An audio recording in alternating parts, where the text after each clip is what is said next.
ہزار ہا یہودیوں کا خون اور ان کی ہڈیاں ان پیرامڈز کے تلے دبی ہوئی. جب یہ احرام بنائے گئے تھے یہ یہودی وہاں غلامی کے دور میں تھے, بیگار ان سے لی جا رہی تھی. بڑے بڑے پتھر جب گرتے تھے تو پسنے والے یہودی ہوتے تھے.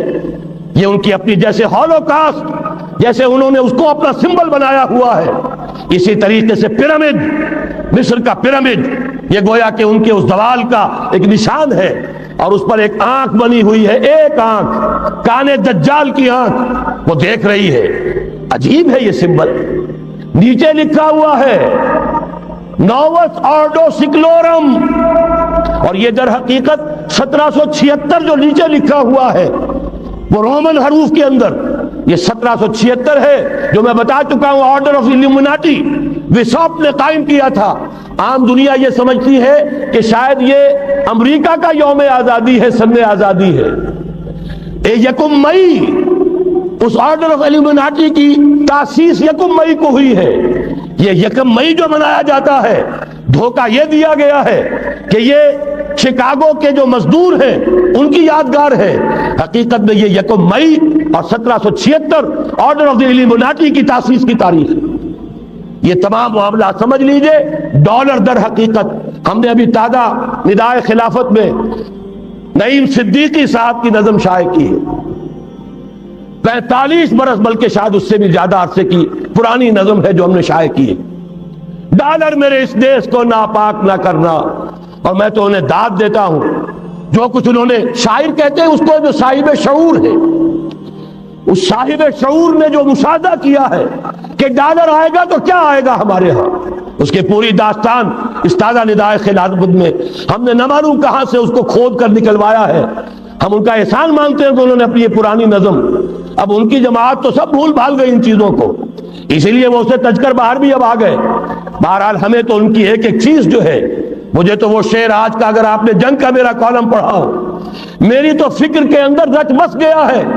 پاکستان کے بارے میں جب کہا تھا اے آندھیوں سنبھل کے چلو اس دیار میں, امید کے چراغ جلائے ہوئے ہیں ہم, ہماری امیدوں کے چراغ ہے. یہ اسلام کا گہوارہ بننے والی ملک ہے, یہ اس کو ہم نے قائم کیا تھا اسلام کے لیے. یہ آندھیاں نہ چلیں, اس ملک کو ہم نے اسلام کے چراغ جو ہے ہم نے اس میں روشن کیے ہوئے ہیں. اے آندھیوں سنبھل کے چلو اس دیار میں, امید کے چراغ جلائے ہوئے ہیں ہم. بہرحال یہ تیسرا سیلاب ہے, ننگی سرمایہ داری, جس کی پھر لعنتیں ہوتی ہیں. ایک طرف فقر, ایک طرف احتیاج, ایک طرف بھوک, ایک طرف دولت کے انبار. پہلے بھی ہمارے ہاں فرق کم نہیں ہے, لیکن اب جو ہوگا اگر یہ بات پوری ہو گئی تو وہ ننگی سرمایہ داری, اور سرمایہ داری ہی در حقیقت یہود کا سب سے بڑا ہتھ کنڈا ہے. یہ بینکنگ کا نظام, یہ سارا کا سارا سودی نظام, یہ IMF, یہ ورلڈ بینک, یہی تو ان کے سب سے بڑے ادارے ہیں. تو واقعہ یہ ہے کہ 3 طرف سے ہم پر حملہ ہو رہا ہے. اور یہ سود کے بارے میں کیا کہا تھا اقبال نے, ادربا آخر چمی زائد فتن, اس سود کے ام الخبائث کے پیٹ سے سوائے فتنوں کے اور کیا برآمد ہو سکتا ہے. کس نہ داند لذت قرض حسن, کسی کو قرض حسنہ کی لذت یاد نہیں رہی. بغیر سود کے قرض دو, تمہارے پاس فاضل رکھا ہوا ہے کسی بھائی کو دو کہ وہ اپنی معاشی گاڑی کا پہیہ چلا لے, پھر اصل واپس لے لینا. اگر اتنی ہمت نہیں ہے کہ ان تصدقوا فهو خیر لکم, صدقہ ہی کر دو تو سب سے اچھا ہے, دے ہی ڈالو اپنا فاضل سرمایہ. یسألونک ماذا ينفقون قل العفو, مت رکھو اپنے پاس, یہ گندگی ہے. لیکن اگر بڑے ہی کم ہمت ہو تو کم سے کم قرض حسنہ دو, اپنی اصل رقم واپس لینا. کس نہ دانت لذت قرض حسن, ادربا جاں تیرا دل چو خشت و سنگ. اس لیے کہ سود کے ذریعے سے انسان کے اندر تاریکی پھیل جاتی ہے, دل جو ہے اینٹ کے مانند, پتھر کے مانند سخت ہو جاتا ہے, کٹھور. ثم قست قلوبکم فہی کالحجارۃ او اشد قسوہ. آدمی درندہ بے دندان و چنگ, اور انسان بغیر اس کے بھیڑیوں والے دانت ہوں اور بھیڑیوں والے پنجے ہوں, بھیڑیا بن جاتا ہے. بہرحال اب کرنے کا کام کیا ہے اس کو سمجھیے. اس پوری صورتحال کا میں نے آپ کے سامنے نقشہ پیش کر دیا. ایک طرف مغرب سے نیو ورلڈ آرڈر,